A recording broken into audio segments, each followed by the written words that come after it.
ಈ ಸಮಯದಲ್ಲಿ ದೇವರ ವಾಕ್ಯವನ್ನು ಧ್ಯಾನಿಸೋಣ.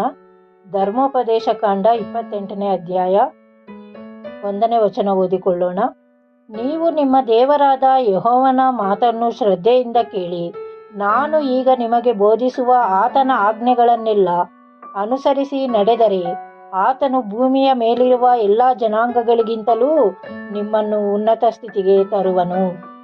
ನೋಡಿ ಪ್ರಿಯರೇ, ನಾವು ಈ ಲೋಕದಲ್ಲಿ ನಮಗೆ ಸಂಭವಿಸುವ ಅನೇಕ ಕಷ್ಟಗಳು, ನಷ್ಟಗಳು, ಹಿಂಸೆಗಳು ಸಂಭವಿಸುವಾಗ ನಾವು ಯಾಕೆ ಈ ಪರಿಸ್ಥಿತಿಯಲ್ಲಿದ್ದೀವಿ, ನಮಗೆ ಯಾಕೆ ಒಳ್ಳೇದಾಗ್ತಾ ಇಲ್ಲ, ನಾವು ಯಾಕೆ ಅಭಿವೃದ್ಧಿ ಆಗ್ತಾ ಇಲ್ಲ ಎಂದು ಏನೆಲ್ಲ ಚಿಂತೆಯನ್ನು ಮಾಡುತ್ತೀವಿ ಪ್ರಿಯರೇ.